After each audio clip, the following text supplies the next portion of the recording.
c'est la partie la plus importante de ce livre, selon moi. Oui. Vous avez mis principe 2. Oui. Comment atteindre vos objectifs et votre imagination. Oui. Bon.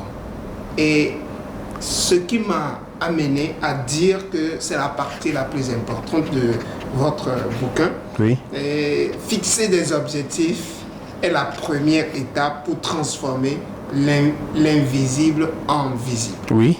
Juste cette phrase, ça veut dire beaucoup de choses. Oui. J'aimerais que vous nous expliquiez un peu cette phrase. Oui, fixer des objectifs, au fait, c'est quoi? C'est de pouvoir, de votre présent, penser dans le futur, voir celui que vous voulez être, quelle profession vous voulez exercer, quel genre de vie vous voulez mener, sur les différents aspects de nos vies. Donc d'abord, ça commence par là. Comme on dit que nous ne pouvons jamais atteindre une destination que nous n'avons pas. Je te donne un exemple.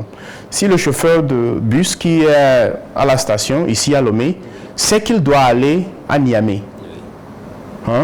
et il démarre sa voiture, il sait qu'il va à Niamey. Lorsqu'il sera à Niamey, est-ce qu'il saura qu'il est à Niamey ou pas? Il saura. Un autre chauffeur qui ne sait pas s'il va à Niamey ou à Ouaga, est-ce que lorsqu'il est arrivé, il saura ou pas? Non, il saura. Donc voilà, à peu près nos vies, nous devons nous fixer des objectifs à atteindre. Parce que c'est ces objectifs qui nous guident. En tant qu'être humain, Dieu nous a créés, il nous a mis sur terre pour un but. Et c'est à nous d'abord de découvrir la raison pour laquelle nous sommes là.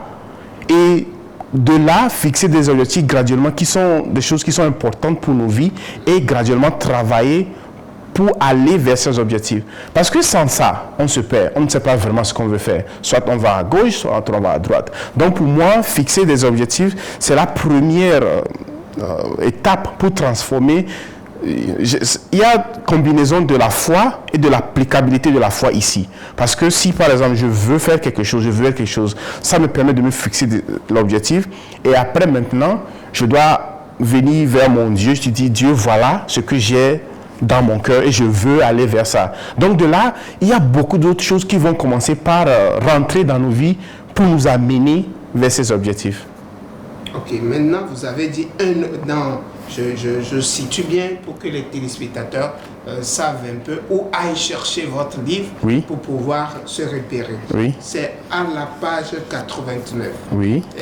L'avant-dernière, ou bien disons, avant-dernière ligne, vous avez mis un objectif sans un plan est pure illusion. Oui. Bon, donc ça veut dire vous allez fixer des objectifs, mais vous devez avoir un plan pour pouvoir atteindre ces objectifs. Absolument. Et je donne encore l'exemple du conducteur de bus. Il s'est fixé l'objectif d'aller à Niamey. Maintenant, avant d'aller à Niamey, il doit s'assurer que son bus est en bon état. Il doit s'assurer qu'il a l'argent nécessaire pour le carburant, pour la route.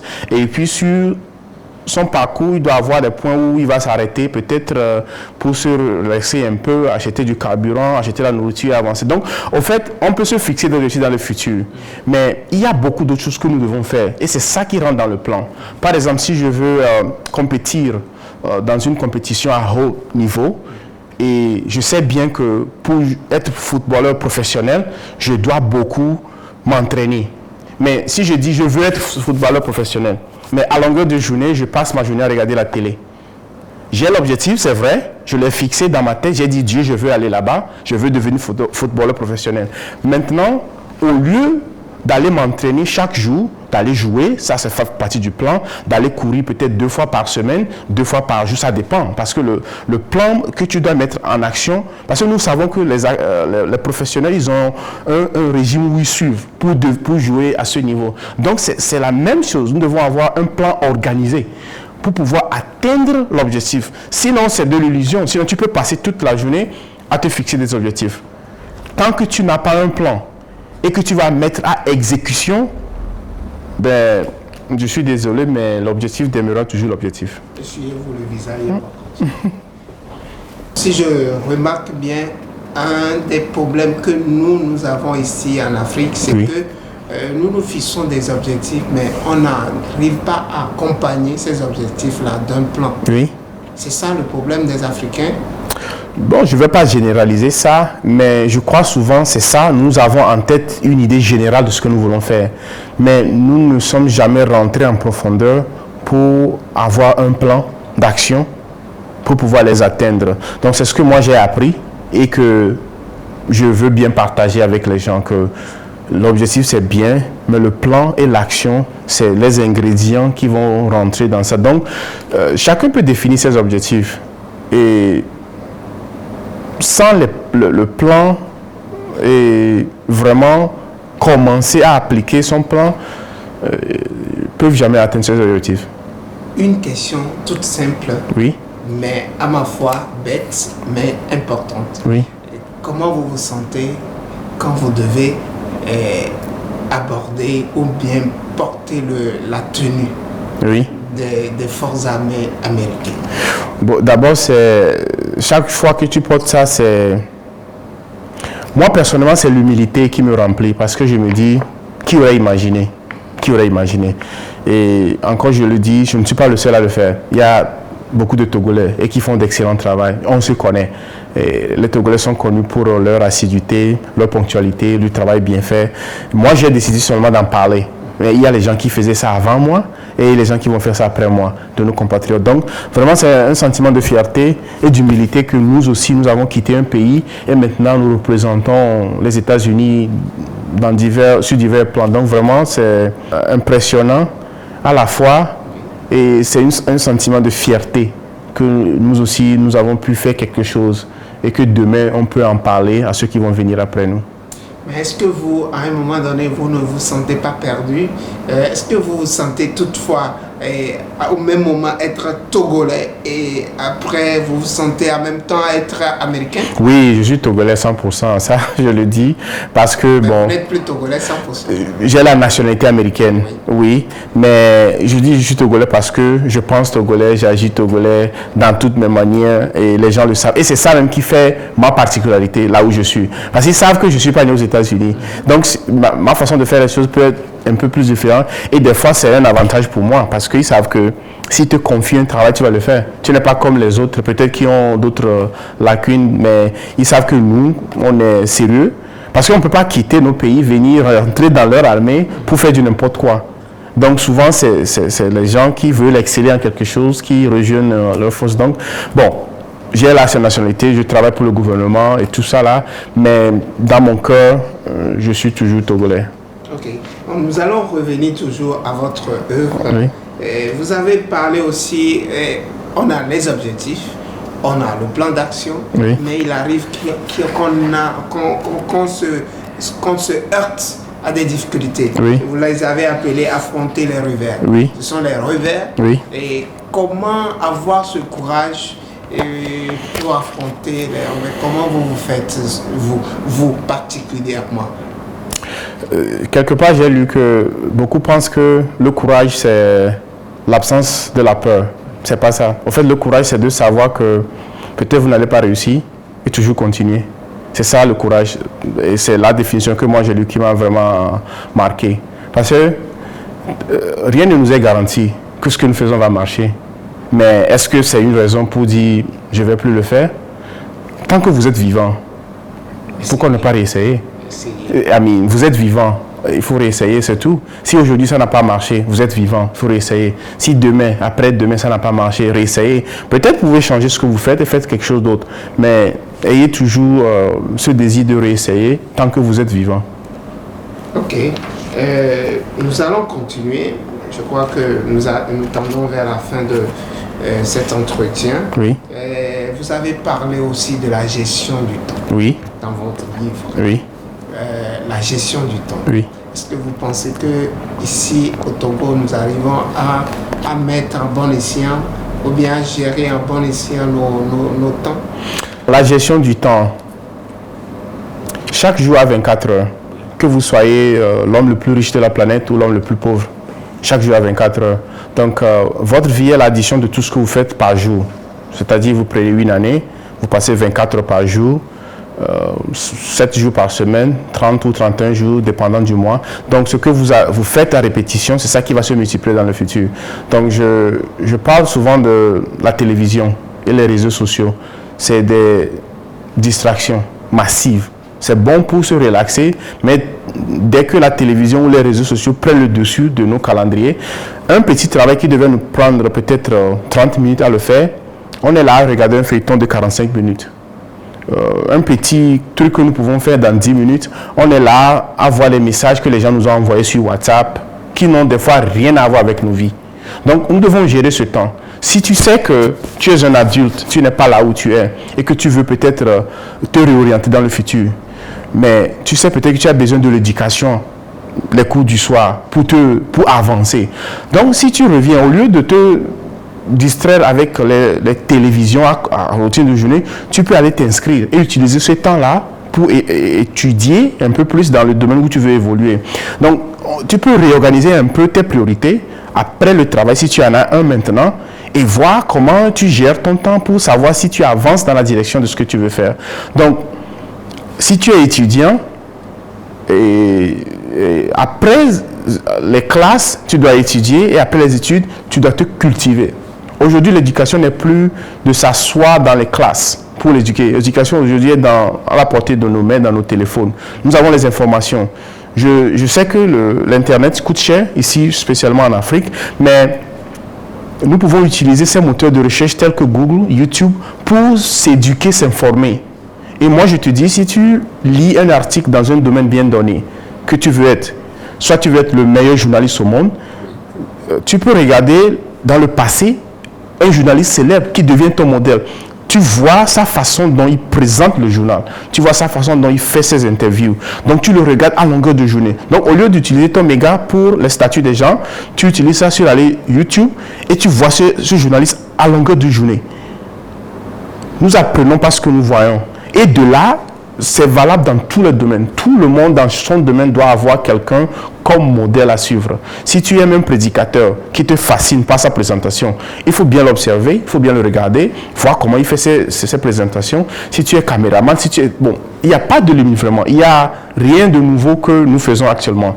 Quelqu'un l'a fait, utilise ce temps pour te cultiver dans ce domaine. Et ça n'a rien à voir avec l'école. L'école, c'est fini, tu as fait ça, tu es arrivé là où tu es. Mais maintenant, cultive-toi dans un domaine d'excellence. Et moi, je t'assure, si tu fais ça en 18 mois, tu auras un équivalent du niveau doctorat de connaissances dans ce domaine bien spécifique. Parce que les doctorats, c'est des spécialités. Donc, si tu prends quelqu'un que tu étudies, ou bien des différentes personnes dans le même domaine, tu étudies ce qu'il faut faire et ce qu'il ne faut pas faire, dans 18 mois, tu deviendras expert parce que tu utilises ton temps à profit. Après le travail, tu te tailles un plan de 2 heures par jour pour lire, écouter, voir une vidéo sur la personne ou bien la profession dans laquelle tu veux exceller. Et avec l'application de ça régulièrement, moi je t'assure que tu vas te distinguer. Et c'est de là où l'application et la gestion du temps est vraiment critique. Les téléspectateurs qui nous suivent à la maison, oui, peuvent dire, monsieur Komi Afeche est arrivé au Pentagone en tant qu'officier et il a réussi sa vie. Et ça, c'est le succès. Mais vous, personnellement, quelle est votre définition du succès? Moi, ma définition du succès, c'est de se fixer des objectifs nobles qui nous sont personnels et de les poursuivre. Le succès n'est pas un sujet uniforme comme nous l'avons tendance à croire. Est-ce que beaucoup d'argent représente le succès? Est-ce que avoir la notoriété à la télévision, c'est ça le succès? Mais pour moi, ce que j'ai constaté est que le succès, c'est personnel. Si quelqu'un veut être enseignant, il enseigne les enfants parce que c'est sa passion. Pour moi, c'est le succès. Si quelqu'un veut être banquier et qu'il fait il fait bien son travail, c'est le succès. Donc, et puis le succès, ce n'est pas un stage où tu vas arriver et dire que là j'ai fini et c'est ça le succès. Parce que tant que nous continuons par évoluer, nous avons d'autres causes que nous pouvons épouser, nous pouvons nous aventurer vers d'autres choses. Donc ce n'est pas une étape où tu vas t'arrêter et dire ben, maintenant que j'ai le succès, j'ai réussi ma vie. Dans le chapitre 9, oui, vous avez cité Zig Ziglar, oui, qui disait le succès signifie faire de son mieux avec ce qu'on a. Oui. Le succès est du domaine du faire, oui, et non de l'obtenir. Oui. Dans l'essai et non le triomphe. Oui. Le succès est une norme personnelle Oui. Qui vise à atteindre le plus haut qui soit en nous et qui devient tout ce que nous pouvons être. Oui. Ça, c'est Zig Ziglar qui le dit. Oui. Mais vous vous êtes attardé sur cette philosophie Oui. En disant que je suis tombé sur de nombreuses définitions, mais ça, c'est celui que vous appréciez. Oui. Et pourquoi alors? Oui, parce que nous sommes des fois bombardés par la télévision et les feuilletons, les chansons, les journaux.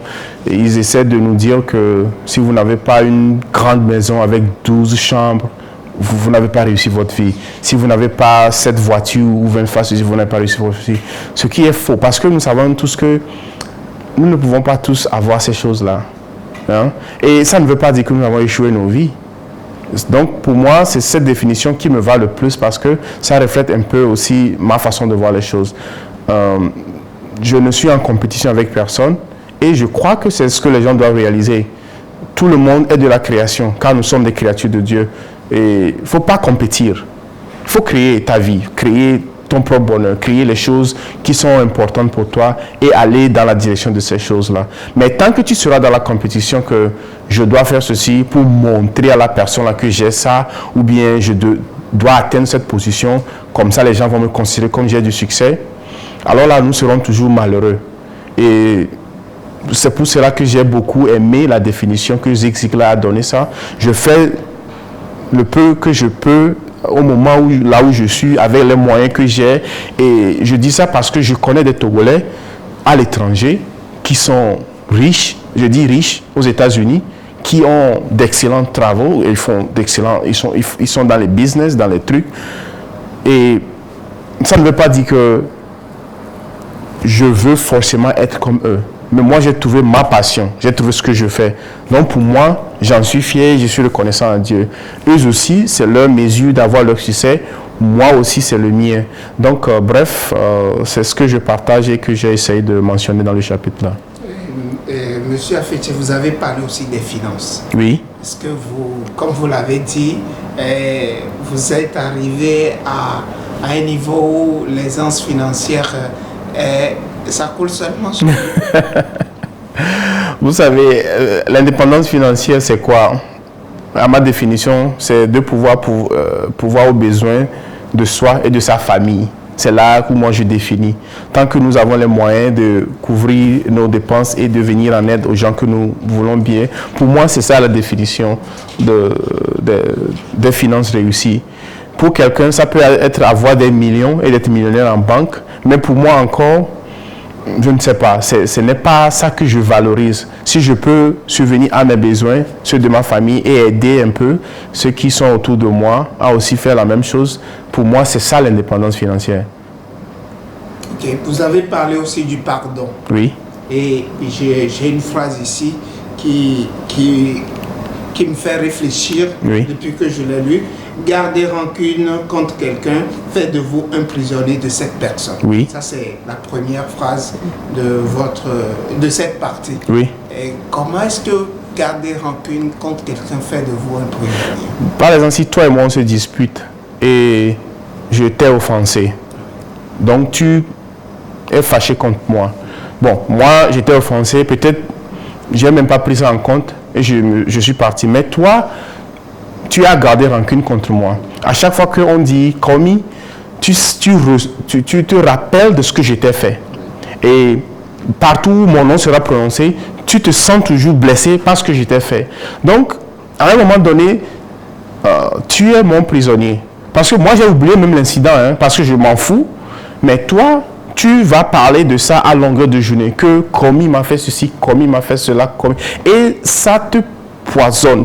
C'est comme un poison que tu es en train de boire à chaque fois que tu parles de l'incident. Donc je dis, au fait, le pardon, c'est pour les âmes fortes, les âmes qui ont une élévation plus que la norme, qui peuvent pardonner.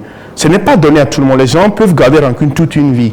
Mais au fait, tu es prisonnier de la personne, parce que la personne continue sa vie. La personne, des fois même, ne se rend plus compte de ce qui s'est passé. Alors que toi, tu gardes rancune. Lorsque nous parlons des situations négatives qui nous sont déjà arrivées, nous revivons les émotions qui sont attachées à ça. Et ça nous retarde.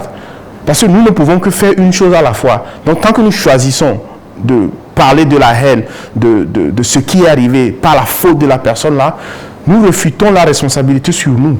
Et nous donnons le contrôle de nos émotions à cette personne. C'est ce que j'ai essayé d'expliquer de là qu'au fait, le pardon, c'est pour toi. C'est de te libérer de la personne. Tu dis, tu n'as même pas besoin de dire à la personne que je t'ai pardonné. Si la personne est là, tu peux le faire. Mais dans ton cœur, dis-toi que l'incident là est clos pour moi et c'est fini. Et continue ton chemin. Parce que si tu fais ça, tu te libères. Et si la personne lui-même, il est conscient, peut revenir et dire, écoute, excuse-moi, j'avais fait ceci. Mais des fois, les gens ne vont jamais le faire. Donc, c'est ça que j'ai essayé d'expliquer un peu que le pardon, c'est pour soi, ce n'est pas pour l'autre personne. Et tu dois être grand d'esprit pour pouvoir dire, écoute, j'ai commis l'erreur là, pardonne-moi, et laissons cette affaire de côté et continuons la vie. Parce que des fois, qu'est-ce qui se passe? Si tu viens vers moi, je viens vers toi, je dis, écoute, excuse-moi. Tu diras, oh, tu sais, c'était même pas si sérieux, il faut laisser tomber ça. Alors que si je ne fais jamais ça, tu seras toujours énervé. Et tu vas revivre cette émotion chaque fois quand on parle de commis.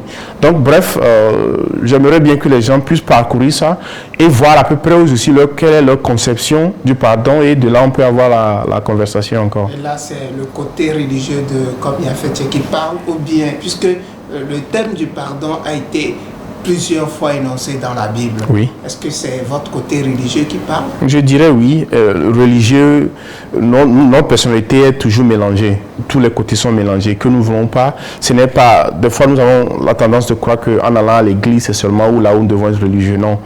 Notre foi doit refléter ce que nous faisons dans la vie de tous les jours.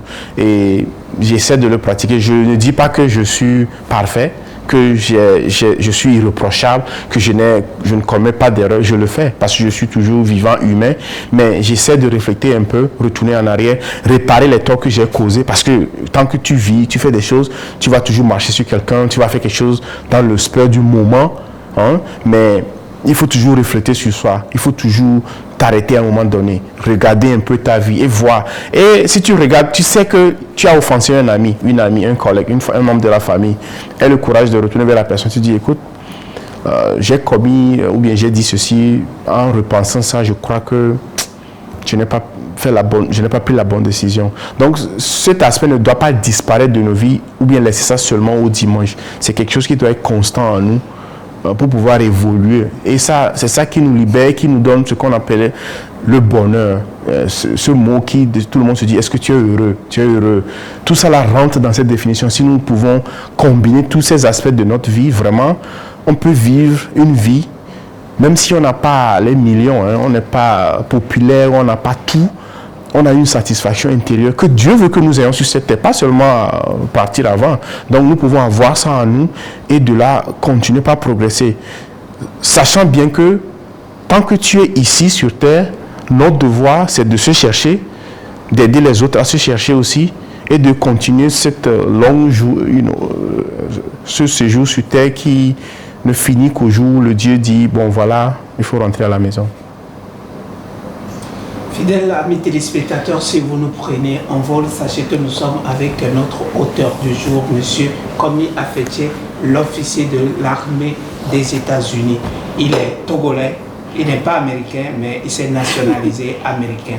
Alors, un officier qui parle de religion, ce n'est pas courant. C'est chez Komi Afetié que vous allez trouver ce genre de choses. Nous allons nous tourner vers lui pour avoir un conseil à l'endroit des téléspectateurs. Le conseil, il n'y en a pas particulièrement, mais je dirais que j'encourage tous les téléspectateurs qui pourront tomber sur le livre de le lire et de m'envoyer leurs questions, commentaires pour que nous puissions discuter, parce que le livre n'est pas une fin en soi, que c'est ça, c'est fini, mais c'est pour engager la conversation. Surtout, moi, j'aurais aimé, en grandissant, trouver quelqu'un qui est comme moi, qui partageait son histoire avec moi pour m'inspirer. Et nous apprenons toujours l'un de l'autre. Donc, je dirais que ceci est mon expérience. Je sais que nous tous vivons nos expériences en différents domaines. J'encourage eux aussi à refléter sur leur vie, à partager, parce que la connaissance, c'est quelque chose que nous avons plus en partageant. Ce n'est pas en gardant ça avec nous. Donc, à partager plus, à s'encourager, à s'entraider, pour que nous puissions mener une vie digne de ce nom et vraiment aller de l'avant. Donc, je remercie tout le monde qui pourrait voir cette vidéo plus tard, mais vraiment, c'est un plaisir et honneur pour moi de pouvoir partager mon histoire avec tous. Nous sommes arrivés ainsi à la fin, mais avant de vous laisser partir ou de le laisser partir, nous allons recueillir son mot de la fin. Mon mot de la fin est simple. Allez et poursuivez vos rêves. Je l'ai fait, ça m'a amené à des endroits que je n'ai jamais imaginés. Mais j'ai commencé par le premier pas. Je vous encourage à le faire. Tout ne vous sera pas donné. Tout ce que vous allez entreprendre ne va pas réussir forcément. Mais ayez le courage de recommencer, d'aller vers de l'avant. Après tout, vous n'avez rien à perdre. Nous sommes ici pour une durée déterminée que seul Dieu connaît. Mais tant que nous sommes vivants, essayons d'avancer avec ce que nous avons. Et je suis confiant que Dieu nous aidera tous à aller vers cet avenir que nous cherchons. Merci. Fidèles téléspectateurs, voilà, c'est sur ces mots d'encouragement de M. Komi Afeche que nous mettons fin à cette rubrique. Nous vous donnons rendez-vous pour une prochaine fois et nous remercions M. Komi Afeche de nous avoir reçus dans son salon somptueux. Au revoir et à la prochaine.